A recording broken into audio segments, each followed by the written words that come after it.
बद्रीनाथ धाम के कपाट खुले, श्रद्धालुओं का उमड़ा सैलाब। सेमधामी ने बद्रीनाथ धाम पहुंचकर किया दर्शन। केदारनाथ धाम में उमड़ा श्रद्धालुओं का सैलाब। 2 दिन में भक्तों की संख्या 55,000 के पार। धाम में सरकार के बेहतर यात्रा प्रबंधन की हो रही सराहना।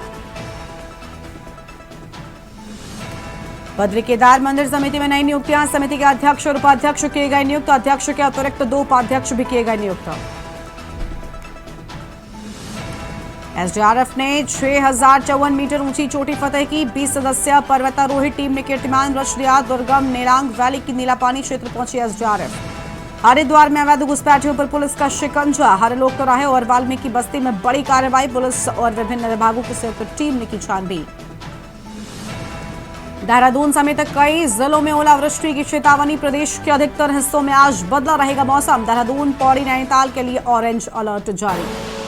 आप देख रहे हैं के न्यूज, खबरों का सारथी। नमस्कार, खबर उत्तराखंड में आप सभी का स्वागत है। मैं हूं आपके साथ गरिमा वाजपेयी। खबरों में आगे बढ़ते हैं। चमोली में श्री बद्रीनाथ धाम के कपाट जयकारों और वैदिक मंत्रोच्चार के साथ खुल गए हैं। 6 महीने के लिए यात्रा का मंगल शुभारंभ हो गया। शुभ मुहूर्त पर तीर्थ पुरोहितों के द्वारा पूर्ण विधि विधान और वैदिक मंत्रोच्चार के साथ पूजा अर्चना की गई। बड़ी सुरक्षा बल की उपस्थिति में ढोल, नगाड़ों और आर्मी बैंड की मधुर धुन के बीच हजारों की संख्या में उपस्थित श्रद्धालुओं ने जय बद्र विशाल और बद्रीनाथ भगवान की जय जयकार के जयकारे लगाए।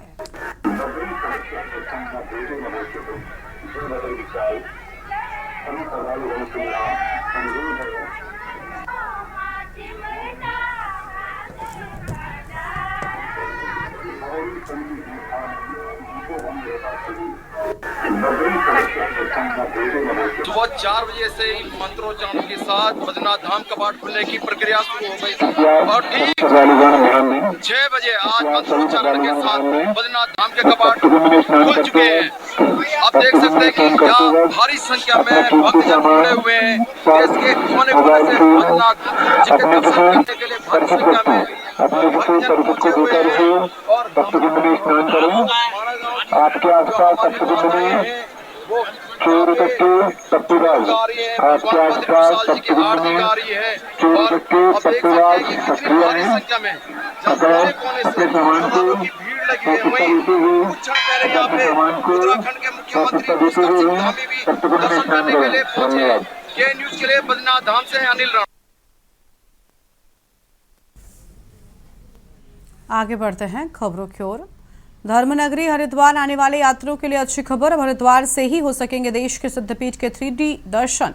पावन धाम आश्रम में शुरू की गई इस व्यवस्था में यात्री एक नई आध्यात्मिक यात्रा का अनुभव ले पाएंगे। गंगा सप्तमी पर इसका शुभारंभ किया गया है।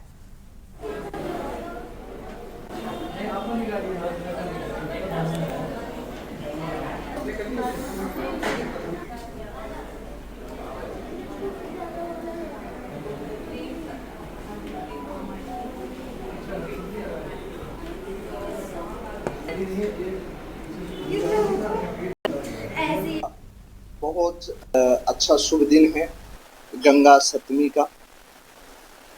आज के दिन हमेशा हमारे पूज्य दादा गुरुदेव या पूज्य गुरुदेव का हमेशा उद्देश्य ये रहा है कि कुछ न कुछ नया धार्मिक स्थलों में होता रहना चाहिए। तो आज पावन धाम आश्रम में एक हमने यहाँ पर खोला है जो 3D के माध्यम से हम यहाँ पर के जो तीर्थ यात्री आते हैं पावन धाम दर्शन करने के लिए, तो यहाँ पे 3D के माध्यम से हमारे जितने भी 12 ज्योतिर्लिंग हैं, माता वैष्णो देवी हैं और हमारे अन्य शक्तियाँ जो पीठे हैं, उनके यहाँ पर डिवाइस के माध्यम से 3D यहाँ उनको दर्शन हुए। हर सिद्धि महामाया के दर्शन किए और साथ में महाकालेश्वर वगैरह शक्तिपीठ जहाँ जहाँ पे हैं तो उनके बारे में बताया। बहुत अच्छा लगा उनकी दिव्य आरती, दर्शन और लोगों का कल्याण होते सबका हमारा भी उनके दर्शन करके मन बहुत अच्छा लगा।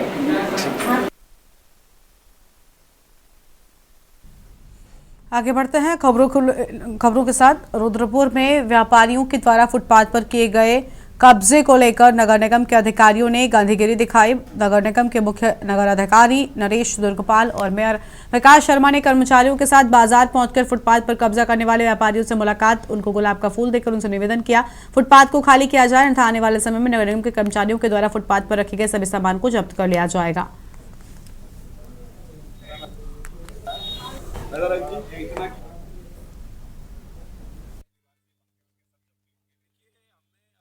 व्यापारियों के साथ संवाद भी रखा था और सारे व्यापारियों से हमने निवेदन किया था कि ये जो फुटपाथ है इस पर 15 करोड़ रुपए नगर निगम ने खर्च किया है और 15 करोड़ रुपए से ये एक सुंदर मार्केट बना है, लेकिन यहाँ लोगों ने इस फुटपाथ पे भी देखो आप कब्जा कर रखा है, स्टूल लगा रखे हैं, बेंच लगा रखे हैं, बोर्ड लगा रखे हैं, कपड़े टांग रखे हैं और इनको बार बार हम निवेदन कर रहे हैं। हमारा अनाउंसमेंट भी लगातार 3 महीने से चल रहा है, हमने मीटिंग में भी करके इनको आग्रह कर दिया है। आज हमने गांधीगिरी अपनाई है। आज मेरे नगर में, हमारे सहायक नगर में तो पूरी टीम हम आए हैं। हम अपने व्यापारियों से निवेदन कर रहे हैं, हम इन्हें गुलाब की कली दे रहे हैं, हम इन्हें समझा रहे हैं कि आप फुटपाथ खाली रखिए, ये शहर है, आपका शहर है, सुंदर शहर है और कहीं ना कहीं ऐसे व्यापार यहाँ बढ़ेगा। और मैंने कहा कि हम चालान नहीं काटेंगे, हम जब्ती का काम शुरू करेंगे। आज इनको हम पुनः आगाह कर रहे हैं। अब इसके बाद से हमारी टीम हमने एक बाजार के लिए बना दी है जो रैंडम जिग जैग कभी सुबह कभी शाम आएगी और इन सामानों को भरेगी और लेके जाएगी। अभी जितना भी सामान जब्त हुआ था हमने कोई भी सामान वापस नहीं किया है। नहीं तो पहले क्या होता था कि सामान जब्त होता था, बाद में नगर निगम से जाके ले आते थे। आप मीडिया से भी मैं कहना चाहता हूँ, आप जाके देख के आइए, हमने किसी का एक बोर्ड भी वापस नहीं किया है और ये पहले से हमने मन बना रखा है, ना कोई खिलौना वापस होगा, ना कोई कपड़ा वापस होगा, ना कोई टीवी वापस होगा, ना कोई फ्रिज वापस होगा। अगली खबर है लक्सर से, जहां पर लक्सर एडवोकेट एसोसिएशन के नवनिर्वाचित कार्यकारिणी के शपथ ग्रहण समारोह में हाईकोर्ट के न्यायमूर्ति रविंद्र मैथानी ने बतौर मुख्य अतिथि शिरकत की। एसोसिएशन के मुख्य चुनाव आयुक्त जयपाल सिंह ने नवनिर्वाचित अध्यक्ष उदयपाल सिंह और सचिव प्रवीण गोयल सहित पूरी कार्यकारिणी को पद एवं गोपनीयता की शपथ दिलाई। इस मौके पर न्यायमूर्ति रविंद्र मैथानी ने कहा कि हर पीड़ित व्यक्ति की अंतिम आस न्यायपालिका से जुड़ी होती है, इसलिए न्याय अधिकारियों को विधि के साथ विवेक का इस्तेमाल करते हुए पीड़ित पक्ष को सरल, सुलभ और समय से न्याय दिलाना ही सही मायने में न्याय प्रणाली को परिलक्षित करना होता है। बार और बेंच का अटूट संबंध होता है और बार और बेंच दोनों वादकारी के लिए कार्य करते हैं और बार जब संगठन का जब इनका आज इन्होंने शपथ ली तो हमने आवश्यक समझा और माननीय न्यायमूर्ति जी की उपस्थित थी तो हमने हमारा कर्तव्य था कि हम बार को शुभकामनाएं दें कि आप और अच्छा कार्य करेंगे वादकारियों के लिए, क्योंकि दोनों अधिवक्ता भी और हम न्यायाधीश भी केवल वादकारी के लिए कार्य करते हैं और वही उसका हित ही सर्वोच्च होता है। नई बिल्डिंग मोस्ट प्रोबेबली मैं बताऊं आपको कि अप्रैल मई में 2026 में वो वहाँ पे नई कोर्ट स्टार्ट हुई। धन्यवाद असीर भाई भाई के लिए, क्योंकि इस बार क्योंकि एडवोकेट एसोसिएशन का जो कार्य आने वाला जो भविष्य है वो निश्चित रूप से एक अच्छा भविष्य रहेगा और अधिवक्ता के हितों के लिए कार्य होगा, क्योंकि हमारे लिए क्योंकि यहाँ नई जुडिशरी की बिल्डिंग भी बननी है, उसमें अधिवक्ता चैम्बर नहीं है। हमने अभी अपने जो माननीय न्यायमूर्ति हैं उनसे भी बात किया है, उन्होंने बिल्कुल हमें ओके कर दिया कि आपको वहाँ चैम्बरों की जगह मिलेगी निश्चित रूप से, और जो आवास की लैंड है वो चैम्बरों के लिए आवंटित होगी और आवास के लिए हम लोग को जगह दे दी जाती। और जो भी मतलब अधिवक्ता के हित में कार्य होगा, क्योंकि हमारे अधिवक्ता का आज स्थिति क्या है कि जो इंश्योरेंस पॉलिसी होती है हर कहीं भी चले जाए वहाँ हर जगह जो है एक वेलफेयर पॉलिसी होती है, तो कोई उसकी ओर भी कदम उठाया जाता है। श्रीनगर नगर निगम की बोर्ड बैठक थी जिसमें बजट पर चर्चा और बजट पास होना था, लेकिन बैठक में नगर आयुक्त नहीं पहुंचे। मेयर का कहना है कि मेरे द्वारा नगर आयुक्त को कॉल भी किया गया लेकिन उन्होंने कॉल नहीं उठाया। मेयर आरती भंडारी का कहना है कि वो श्रीनगर के विकास के लिए तत्पर हैं। जब से मैंने अपना नामांकन पत्र दाखिल किया तब से ही मुझे प्रताड़ित किया जा रहा है। सबसे पहले मेरा नामांकन पत्र रद्द करने के लिए तमाम कोशिशें की गई। ये कार्य किसी की शह पर हो रहा है। निगम के हर कार्य पर व्यवधान पैदा किया जा रहा है जो कि उनकी महिला विरोधी सोच को उजागर करता है।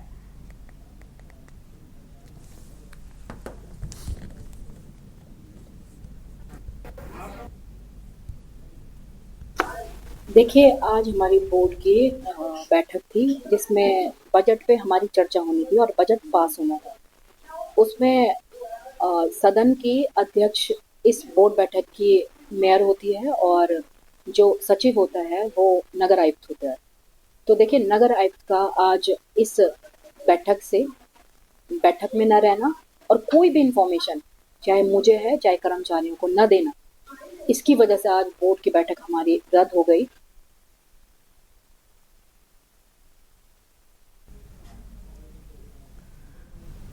नैनीताल में हुई कि दुर्भाग्यपूर्ण घटना के बाद सरोवर नगरी में कुछ समय के लिए सदैव तनावपूर्ण जरूर रही, लेकिन अब हालात पूरी तरह से सामान्य हो गए हैं। कुछ असामाजिक तत्वों के द्वारा यह भ्रामक सूचना फैलाई जा रही थी कि नैनीताल पर्यटकों के लिए सुरक्षित नहीं है। होटल बुकिंग रद्द की जा रही थी, लेकिन प्रशासन ने स्पष्ट किया कि केवल एक अफवाह है। देखो, पहाड़ों उसको जरूरत है, लेकिन अभी उसको वन साइड भी अगर हमने चला दिया ना कि देखिए, मैं यही कहना चाहूंगी कि नैनीताल में कानून व्यवस्था की स्थिति बिल्कुल ठीक है और हम टूरिस्ट का स्वागत करते हैं। आप लोग नैनीताल में आए, कैंची धाम में आए, हमारे अन्य पर्यटक स्थलों पर आए। यहाँ पर उत्तराखंड पुलिस सदैव आपकी सुरक्षा के लिए, आपकी सेफ्टी के लिए तत्पर है। साथ ही साथ आपके चैनल्स के माध्यम से मैं यह भी अपील करना चाहूंगी कि सोशल मीडिया पर हम लोग बहुत ऐसे वीडियोस, बहुत ऐसे इनपुट्स देख रहे हैं जिस पर बिना सोचे समझे हम विश्वास कर लेते हैं। तो आप प्लीज इन वीडियोस पर विश्वास करने से पहले एडमिनिस्ट्रेटिव हमारी तरफ से जो बयान जारी हो रहे हैं उनकी ओर ज्यादा ध्यान दीजिए।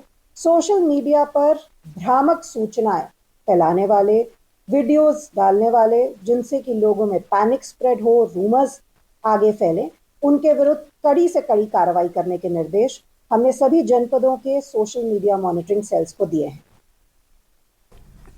हरिद्वार में झुग्गी झोपड़ियों में अस्थायी रूप से बसे बाहरी और संदिग्ध लोगों के खिलाफ पुलिस का शिकंजा कसता जा रहा है। एसएसपी प्रेमेंद्र सिंह ढोबाल के सख्त निर्देशों के बावजूद पुलिस ने हरि लोक चौराहे और वाल्मीकि बस्ती में बड़ी कार्रवाई की। एसपी सिटी पंकज गैरोला के नेतृत्व में पुलिस और विभिन्न विभागों की संयुक्त टीम ने इलाके में छानबीन की। इस कार्रवाई के तहत कबाड़ी, फल ठेले और सब्जी विक्रेताओं समेत करीब 300 संदिग्धों को सरकारी वाहनों से पुलिस लाइन रोशनाबाद लाया गया है, जहां पर आधार कार्ड, अन्य प्रमाण पत्रों की गहन जांच पड़ताल भी की गई है। पुलिस एवं प्रशासन के विभिन्न विभागों के एक समन्वय से एक बृहद स्तर पर आज हरिद्वार क्षेत्र में अलग अलग जगहों पर रेड़ी ठेले वाले, झुग्गी झोपड़ियों में रहने वाले या अन्य जगह से आए हुए संदिग्ध व्यक्तियों की सत्यापन की कार्रवाई बृहद स्तर पर की गई थी। इसमें उनके आई कार्ड से लेके उनके आधार कार्ड और अन्य जो प्रमाण पत्र हैं उनकी गहनता से जांच की गई। इस प्रक्रम में करीब 300 से ऊपर संदिग्ध लोगों से पूछताछ की गई और वो प्रोसेस अभी भी चालू है। यह अभियान लगातार आगे चलता रहेगा। रुड़की के रामनगर निवासी नवनीत ने एक जर्मन शेफर्ड प्रजाति का कुत्ता पिछले 8 सालों से अपने घर में रखा था, जिससे परिजन बहुत प्यार लाड से रखते थे। उन्होंने बताया कि आज सुबह उसे उल्टी हुई, जिसके बाद वो उसे हरिद्वार रोड स्थित चौधरी अस्पताल लेकर गए, जहां चिकित्सकों द्वारा पहले कुत्ते को ड्रिप लगाई गई और उसके बाद लगातार 3 से 4 इंजेक्शन लगाए। आरोप है कि चिकित्सक ने बिना जानकारी के उसे ओवरडोज दी, जिससे उसका पेट भी फूल गया था और थोड़ी ही देर में उसकी मौत हो गई। उसकी मौत की सूचना के बाद नवनीत के अन्य परिजन भी मौके पर पहुंच गए और चिकित्सक पर कार्रवाई की मांग करने लगे।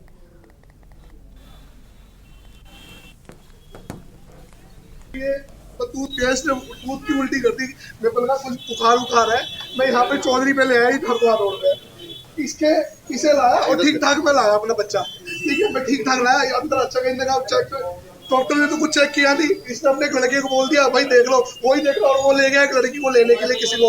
इसने पता नहीं बेचारे ने इसके ड्रिप लगा दी, इंजेक्शन लगा दिए। मैंने कहा भाई इसने कुछ नहीं कहा, इसे कुछ इसे ज्यादा दवाई मत दो, कह रहा भाई ये कुछ नहीं है, इसे ठीक हो जाएगा।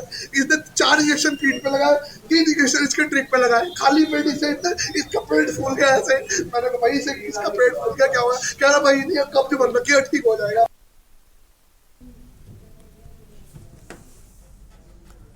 हरिद्वार के रोशनाबाद से एक दिल दहला देने वाली खबर सामने आई है, जहां पर वकील की आड़ में छिपे जिहादी चेहरे को हरिद्वार पुलिस ने बेनकाब कर दिया है। आरोपी नाजिम, जो पेशे से एडवोकेट हैं, उस पर एक हिंदू लड़के से जबरन धर्म परिवर्तन का दबाव बनाने और होटल में कमरा बुक कर गैंगरेप करने का संगीन आरोप लगा है। सीनियर एडवोकेट अरविंद कुमार श्रीवास्तव ने कहा कि कानून नहीं जिहाद है, बल्कि और वकील की आड़ में नाजिम जैसे लोग समाज में जहर घोल रहे हैं। पुलिस के मुताबिक पीड़िता ने बताया कि तनवीर नामक युवक को उसे रोशनाबाद में एडवोकेट नाजिम के पास ले गया, जहां नाजिम ने उसे शादी के लिए इस्लाम कबूल करवाने का दबाव डाला, फिर नेपाल भेजने की बात कही।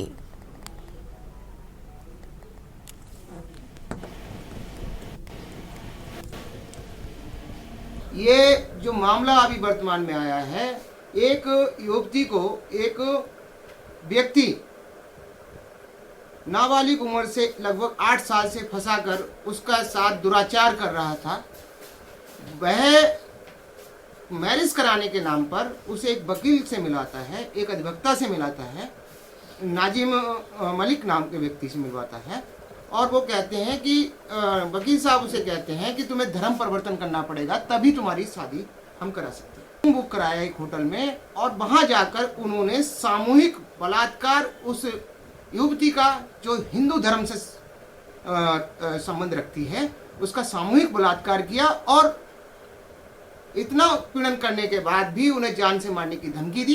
1 मई को बहादुराबाद कोतवाली क्षेत्र में एक व्यक्ति द्वारा थाने में आके यह बताया गया कि उसकी पुत्री घर से लापता चल रही है। पुलिस क्योंकि मामले की गंभीरता को देखते हुए तत्काल पुलिस ने बच्ची का एक मामला होते हुए पुलिस ने तत्काल जितने भी वेयर अबाउट्स हैं उनको चेक किया, और जिन भी लोगों के संपर्क में ये लड़की रही थी उनकी गहनता से पूछताछ की गई, तो ये बात प्रकाश में आई कि यह बच्ची एक तनवीर नामक युवक के संपर्क में थी, और वो इसके साथ शादी करने के झांसे को दिलाते हुए वो इसको यहाँ से भगा के नेपाल जाने के फिराक में था। इसमें इसकी मदद एक वकील नाजिम कर रहा था, और उसके द्वारा ही धर्म परिवर्तन की भी बात प्रकाश में आई। पुलिस ने तत्काल जितने भी रिसोर्सेज को यूज़ करते हुए या लड़की को बस स्टैंड के पास से सकुशल रिकवर किया गया।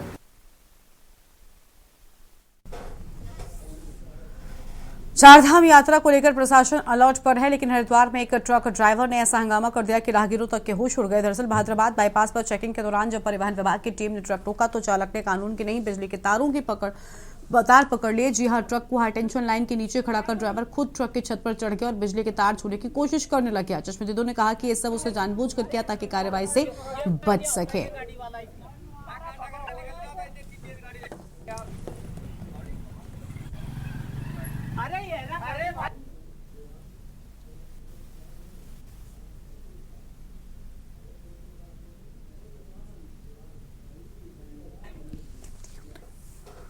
ऊधम सिंह नगर में ओवरलोड और तेज गति से दौड़ रहे डंपर लोगों की मौत का कारण बनते जा रहे हैं। अवैध रूप से सड़कों पर चल रहे इन वाहनों के खिलाफ कार्रवाई की मांग को लेकर किच्चा के कांग्रेस विधायक तिलकराज बेड़ के नेतृत्व में कांग्रेस कार्यकर्ताओं ने एसएसपी कार्यालय के बाहर प्रदर्शन कर धरना दिया है।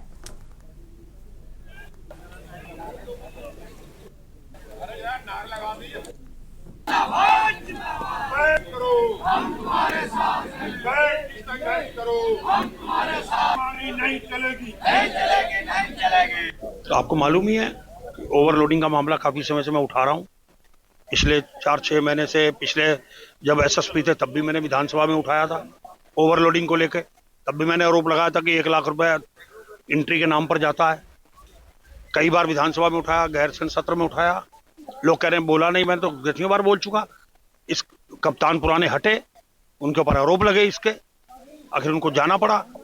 और जब नए कप्तान आए तो इन्होंने आते ही रोक दिया। हमें बड़ी उम्मीद हुई, हमने कहा कप्तान बहुत अच्छे आ गए, हमारे जिले के लिए फायदेमंद साबित होंगे।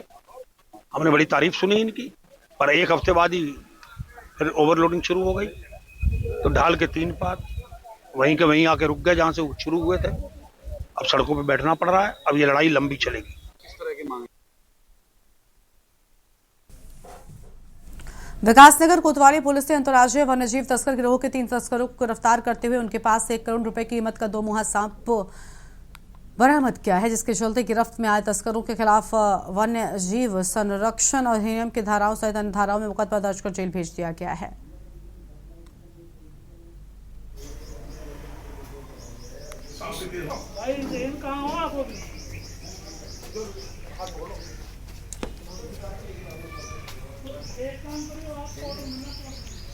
ये विकासनगर पुलिस द्वारा पुल नंबर 1 के पास से एक 2 मुहा सांप बरामद किया गया है। इसमें 3 व्यक्तियों को गिरफ्तार किया गया है। इसमें से 3 व्यक्ति में से 2 व्यक्ति जो है हरियाणा के रहने वाले हैं और एक ज्वालापुर हरिद्वार का रहने वाला है। इसमें लोगों द्वारा ये भी संभावना व्यक्त की गई है कि तांत्रिक क्रियाओं में प्रयोग होता है। इस संबंध में हमारे द्वारा जांच की जा रही है। अभियोग पंजीकृत कर लिया गया है और वो विवेचनाधीन है। इस बुलेटिन में इतना ही। देखते रहिए न्यूज़ इंडिया। नमस्कार।